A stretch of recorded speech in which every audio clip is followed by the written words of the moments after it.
ஏற்கனவே சட்டமன்ற உறுப்பினர், அவரை எதற்கு அறிமுகம் செய்ய வேண்டும் என்று நான் நினைத்தேன். அப்பொழுது எனக்கு தோன்றியது என்னவென்றால், அவரை அறிமுகம் செய்ய தேவையில்லை, அவர் எல்லோருக்கும் அறிமுகமானவர். ஆனால் நம்முடைய எதிரியை அடையாளம் காட்ட வேண்டிய தேவை இருக்கிறது. இது எதிரியை அடையாளம் காட்டுகிற கூட்டமாக இந்த கூட்டத்தை நான் பார்க்கிறேன். இங்கே ஒரு கட்சி டெல்லியிலே ஆண்டு கொண்டிருக்கிறது. இந்த கட்சி தமிழர்களுக்கு விரோதமான எல்லா செயலையும் செய்கிறது. தமிழர்களை தங்கள் எதிரியாக பார்க்கக்கூடிய ஒரு கட்சி இருக்கிறது என்றால் அது பாரதிய ஜனதா கட்சி. அந்த கட்சியின் காலிலே விழுந்து கிடக்கிற அடிமை கூட்டமாக இங்கே இருக்கிற எடப்பாடி பழனிசாமி இருக்கிறார். அதாவது முதல்ல என்ன பண்ணாங்கன்னா, இந்த மாநில அரசுடைய வருவாய் உரிமை என்னன்னா விற்பனை வரி.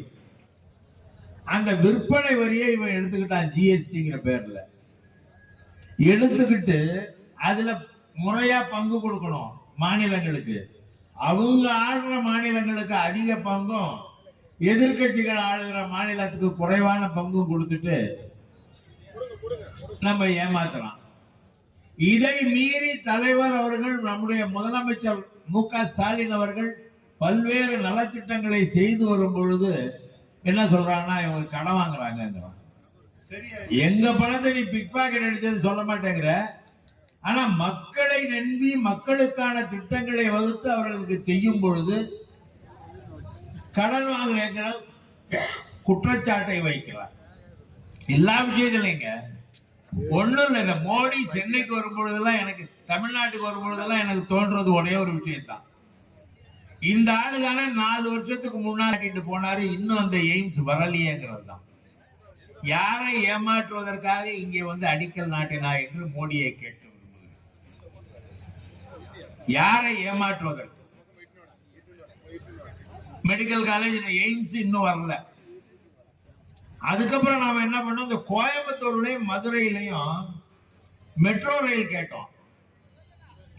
அதை விட சின்ன ஊருக்கெல்லாம் மெட்ரோ ரயில் கொடுத்திருக்கோம். தமிழ்நாட்டில் மட்டும் இந்த 2 ஊருக்கு மெட்ரோ ரயில் கொடுக்கல. ஒரு மந்திரி இங்க வந்து தமிழ்நாட்டுக்கே வந்து, நாங்க வந்து நீங்க எங்களுடைய கல்விக் கொள்கையை கடைபிடிக்கலன்னா உனக்கு நிதி தரமாட்டேன்னு தைரியமா சொல்லிட்டு போறாரு.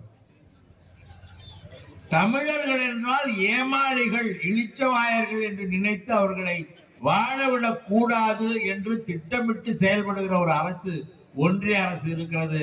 அந்த அரசின் அடிமையாக இங்கே ஒரு கட்சி இருக்கிறது. இவர்களுக்கு புத்தி சொல்லி பாடம் கற்பிக்க வேண்டும் என்ற ஒற்றை காரணத்தினாலே நாம் இங்கே நின்று கொண்டிருக்கிறோம். மக்கள் தயாராகத்தான் இருக்கிறார்கள், எனக்கு தெரியும். எல்லா வகையிலும் அவர்கள் நம்மை ஏமாற்றுகிறார்கள். இன்றைக்கு நம்முடைய தலைவர் என்ன செய்து கொண்டிருக்கிறார்? இந்த நாட்டிலே உள்ள பெண்கள் அவர்கள் சின்ன சின்ன செலவுகளுக்கு கூட தன்னுடைய கணவனையோ பிள்ளைகளையோ நம்பி இருக்க வேண்டிய சூழ்நிலை இருக்கிறது. வேண்டாம், நீங்கள் யாரையும் நம்பி இருக்க வேண்டாம், உங்களை நீங்கள் பாதுகாத்துக் கொள்ளுங்கள் என்று அவர்களுக்கு உரிமை தொகை வழங்குகிறார்.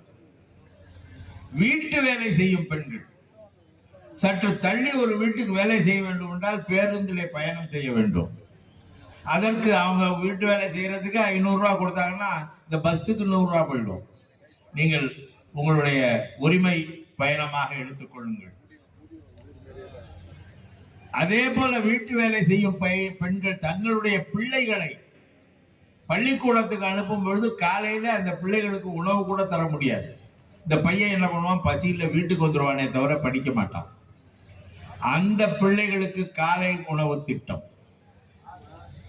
இப்படி மாணவர்கள், முக்கியமா இளைஞர்கள் 18 வயது 20, 22 கல்லூரி படிக்கிற காலத்தில் உள்ள இளைஞர்கள், அவங்க எல்லாம் நன்றாக படிக்க வேண்டும், படித்து முன்னேற வேண்டும், நல்ல உத்தியோகத்துக்கு போக வேண்டும் என்பதற்காக நான் முதல்வன் திட்டம். நன்றாக படிக்க வேண்டும், படித்து நல்ல வேலைக்கு போக வேண்டும், விசிலடித்து வீணாக போகக்கூடாது என்பதற்காக நான் முதல்வர் திட்டம். நாம் மக்களின் பிரச்சனைகளை புரிந்து கொண்டு அவர்களுக்கான திட்டத்தை கொடுக்கிற ஒரு முதலமைச்சரை கொண்டிருக்கிறோம். அவர் மீண்டும் முதலமைச்சராக வந்தால் மேலும் பல திட்டங்களை அறிவித்திருக்கிறார். இன்றைக்கு 5ஆம் வகுப்பு வரை உள்ள பள்ளிகளிலே காலை உணவு திட்டம் இருக்கிறது. 8ஆம் வகுப்பு வரை உள்ள பள்ளிகளுக்கு அந்த காலை உணவு திட்டத்தை விரிவாக்க இருக்கிறார். இப்படி எல்லா வகையிலும் நாம் என்ன செய்து வந்தோமோ 5 ஆண்டு காலம் அதனை மேம்படுத்தி மேலும் பலரும் பயன்பெறும் வகையிலே செயல்பட வேண்டும் என்று திட்டம் தீட்டி வருகிற முதலமைச்சரை நாம் பார்க்கிறோம். ஒரு மனுஷனுக்கு முக்கியமான 3 பிரச்சனை. ஒன்று உணவு, இன்னொன்று மருத்துவம். மருத்துவத்துக்கு இல்லம் தேடி மருத்துவம் இதுவரைக்கும் எந்த ஆட்சியிலாவது இந்தியாவில் நடந்திருக்கா? வீட்டுக்கு வீடு சென்று மருத்துவ சிகிச்சை கொடுக்கிற ஒரு ஆட்சி இந்தியாவிலேயே தமிழக முதல்வர் மு.க. ஸ்டாலின் அவர்களுடைய ஆட்சி தான் என்பதை நாம் மறந்துவிடக் கூடாது. எல்லா வகையிலும் தமிழ்நாட்டு மக்கள் பெருமைப்பட வேண்டும், தமிழ்நாட்டு மக்கள் முன்னேற வேண்டும், தமிழ்நாட்டு மக்கள் மகிழ்ச்சியாக வாழ வேண்டும் என்ற காரண அடிப்படையிலே திட்டங்களை வகுத்து வருகிறார். ரொம்ப பேசணும்னு வச்சுங்க, திமுக நீ இந்து விரோதின்றோம். ஒரு வரலாறே தெரியாத முட்டாள்கள் அந்த பாஜக. ஒன்றை சொல்கிறேன், கேட்டுக்கொள்ளுங்கள். நம்முடைய தாய் கழகம் என்பது நீதி கட்சி. 1916ஆம் ஆண்டிலே தொடங்கப்பட்ட அந்த கட்சி யாருக்காக தொடங்கப்பட்டது என்றால் இந்துக்களுக்காக தொடங்கப்பட்ட கட்சி. இந்துக்கள்னா எல்லாருக்கும் இல்ல, ஏறத்தாழ 85% 90% வரை உள்ள பிற்படுத்தப்பட்ட தாழ்த்தப்பட்ட மக்களின் முன்னேற்றத்திற்காக, அவர்களுடைய கல்விக்காக, அவர்களுடைய வேலை வாய்ப்புக்காக, அவர்களுடைய சுயமரியாதையை காப்பாற்றுவதற்காக உருவாக்கப்பட்ட ஒரு இயக்கம் எது என்றால் அதுதான் நீதி கட்சி. அந்த கட்சியிலிருந்து பிரிந்து வந்த கட்சி தான் திராவிட முன்னேற்ற கழகம். ஆனால் அந்த கொள்கையிலிருந்து ஒரு போதும் விலகாத ஒரு அமைப்பு. அதுக்காக நாங்க இவங்களை முன்னேற்றணும்னு நினைச்சோம். அவன் என்ன சொல்றான், அவனுக்கு இஸ்லாமியர்கள் கிறிஸ்தவர்களை ஆதரிக்கிறாங்க. அவங்க மனிதர்கள் தானே. இந்திய அரசியலமைப்பு சட்டம் என்ன சொல்கிறது? பிரிவு 25 இந்த நாட்டின் குடிமக்கள், அது அடிப்படை உரிமை. இந்த 25 அரசியலமைப்பு சட்ட பிரிவு 25 என்பது அடிப்படை உரிமை. அது என்ன சொல்கிறது என்றால், இந்த நாட்டு மக்கள் யார் வேண்டுமானாலும் எந்த மதத்தையும் பின்பற்றலாம், அதற்கான உரிமை அவர்களுக்கு இருக்கிறது என்று தெளிவாக சொல்கிறது. ஆனால் இந்த பாஜக இந்த நாட்டை இந்து நாடா ஆக்கணும் முயற்சி பண்றான். யாரும் ஒத்துக்க மாட்டாங்க. தப்பி தவறி ஆட்சிக்கு வந்துட்டான். அது வடநாட்டில் ஏமாத்தி வந்துட்டான். ஆனால் தமிழ்நாட்டு மக்கள் ஒருபோதும் பாஜகவை ஏற்றுக்கொள்ள மாட்டார்கள். காரணம், அவர் தமிழர் விரோத கட்சி. இங்க வரும்போதெல்லாம் தமிழை போல ஒரு மொழி இல்லையம்பாரு. ஆனா இந்த கீழடியில தமிழுடைய பெருமைகளை சொல்லக்கூடிய அளவுக்கு ஆய்வு நடந்திருக்கிறதே, அந்த ஆய்வுக்கு ஒரு அங்கீகாரம் கொடுங்கன்னா கொடுக்க மாட்டார். ஏன்னா தமிழை பெருமைப்படுத்துற விஷயம். தமிழை பெருமைப்படுத்தவும் மாட்டான், தமிழர்களுக்கு மரியாதையும் கொடுக்க மாட்டான், தமிழர்களுக்கான எந்த திட்டத்தையும் கொண்டு வர மாட்டான். அவன் தான் பாஜக. அந்த கட்சியின் காலிலே இன்னொரு கட்சி, இந்த ஜிஎஸ்டி சொன்னல, அப்ப அதை ஆதரிச்சு ஓட்டு போட்டது நம்முடைய எடப்பாடி கட்சி எம்பிக்கள். நான் இப்ப எம்பியா இருந்தேன். அதனால சொல்றேன், மக்கள் விரோத எல்லா சட்டங்களுக்கும், விவசாயிகளுக்கு எதிரான ஒரு சட்டம் வடநாடே போராடியது உங்களுக்கு தெரியும். அந்த சட்டத்தையும் ஆதரித்தது நம்முடைய அதிமுக, எடப்பாடி கட்சி. இப்படி எல்லா வகையிலும் தமிழ்நாட்டு மக்களுக்கு துரோகம் செய்கிற ஒரு கூட்டணி எது என்பதை அடையாளம் காட்டுவதற்காக நான் இந்த உரையை பயன்படுத்திக் கொள்கிறேனே தவிர கோவிந்தராஜனை அறிமுகம் செய்வதற்காக இந்த உரையை நான் பயன்படுத்திக் கொள்ளவில்லை. நாம் எண்ணி பார்க்க வேண்டும். வேறுள்ள குழுவையெல்லாம் மானுடம் வென்றதம்மா என்று சொல்வார்கள். மானுடம் என்றால் அவர்களுடைய உரிமைகளின்படி ஒரு நாட்டில் ஒரு ஜனநாயகத்தில் ஒரு அரசாங்கத்துடைய கடமை என்னவென்றால் தங்களுடைய குடிமக்களுக்கு சமூக டெல்லியில ஒரு ஆட்சி இருக்குது. இங்க இருக்கிற மக்கள் எல்லாருமே நம்ம மதத்துல இருந்தாதான் அவன் குடிமக்கள், மத்தவன்லாம் இல்லைன்னு நினைக்கிற ஆட்சி. குடிமக்களாக இருப்பவர்களுக்கும் விரோதமாக நடைபெறுகிற ஒரு ஆட்சி டெல்லியிலே இருக்கிறது. அந்த எதிரிகளை, மனிதகுல எதிரிகளை தமிழ்நாட்டில் தப்பித்தவறி கொஞ்சமாவது இடம் கொடுத்து நுழைய விட்டால் அது தமிழர்களுக்கு மேலும் பாதிப்பை உருவாக்கும். எந்த காரணத்தை கொண்டு எல்லாரும் 200 எனக்கு 234 தான் ஏன் கண்ணு. ஏன்னா மொத்த தொகுதி 234. அவனுக்கு 34 தொகுதி வெல்வோம் 200 சொல்றீங்க. அவனுக்கு 34 தொகுதி கொடுத்தீங்கன்னா அதை வச்சுக்கிட்டு அவன் என்னென்னவோ பண்ணுவான்.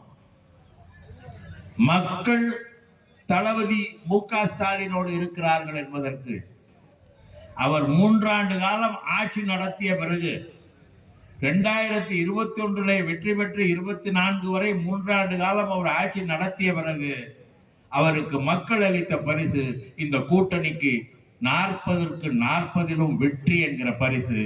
மக்கள் எங்களோடு இருக்கிறார்கள். புதிதாக முளைக்கின்ற சிலர் ஏமாற்றிவிடக் கூடும். அந்த பிள்ளைகள் படிக்க வேண்டும், முன்னேற வேண்டும்.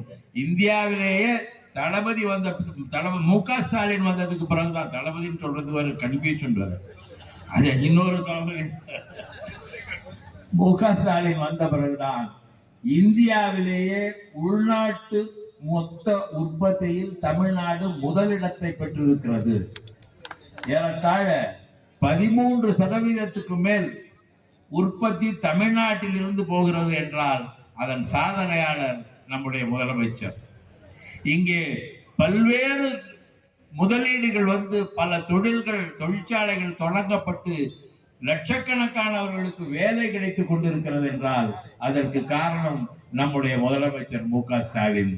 இங்கே மாணவர்கள் கஷ்டமில்லாமல், பணம் இல்லாமல் படிப்பை நிறுத்துவதை விட்டுவிட்டு படிப்பதற்கான நான் முதல்வர் திட்டம், அதே போல பெண்களுக்கு படிப்பு செலவுக்கான உதவி, இதை செய்கிற அரசு எது என்றால் மு.க. ஸ்டாலின்.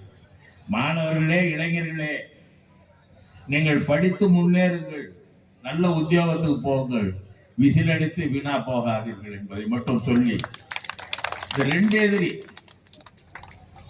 ஒரு எதிரி நம்மளே கரை வச்சு தாக்குறாரு. என்னன்னு கேட்டா, அவர் முதலமைச்சர் ஆகணும் ஆசை. திமுக 1949 ஆரம்பிச்சாங்க. 52 தேர்தலே போட்டி போடல. அப்ப என்ன பண்ணாங்க? 52 நடந்த பெரிய போராட்டம் இந்திய எதிர்ப்பு போராட்டம். அந்த போராட்டத்திலே அறிஞர் அண்ணா அவர்களும், இங்க ஒரு ஊருக்கு வடநாட்டுக்காரன் பேரை வச்சாங்கிறதுனால அங்கே ஒரு போராட்டம். அந்த போராட்டத்திலே முத்தமிழறிஞர் கலைஞர் அவர்களும் போராட்டத்திலே கலந்து கொண்டு சிறைக்கு சென்றார்களே தவிர 52 தேர்தலிலே முதலமைச்சருக்கு போட்டி போட வேண்டும் என்று நினைக்கவில்லை. மக்கள் பிரச்சனை, மொழி பிரச்சனை, இனப்பிரச்சனை, இதுதான் முக்கியம். இதற்காக இயக்கத்தை ஆரம்பித்தோம். இவர்களுக்காக போராடுவதுதான் நம்முடைய கடமை என்று போராடிய தலைவர்களால் வலிமையாக வளர்க்கப்பட்ட இயக்கம் திராவிட இயக்கம், திராவிட முன்னேற்ற கழகம். எங்களோடு இன்றைக்கு கடந்த தேர்தலிலே 10 கட்சி, இந்த தேர்தலுக்கு 23 கட்சி.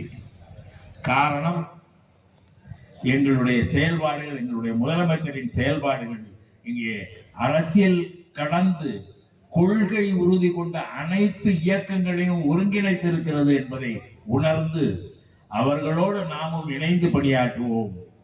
கும்மிடிப்பூண்டி முதல் தொகுதி என்று சொன்னார்கள். என்னுடைய கணக்கு கும்மிடிப்பூண்டியிலிருந்து கன்னியாகுமரி வரை உள்ள 234 தொகுதிகளும் வெற்றி பெற வேண்டும் என்ற எண்ணத்தோடு நாம் இணைந்து பாடுபடுவோம் என்று சொல்லி இந்த நல்ல வாய்ப்பை நல்கியமைக்கு நன்றி தெரிவித்து திரு கோவிந்தராஜன் அவர்கள் கும்மிடிப்பூண்டி தொகுதி வேட்பாளராக அறிமுகப்படுத்தி இருக்கிறார். அனுமதி என்று சொல்லி விடைபெறுகிறேன். வணக்கம்.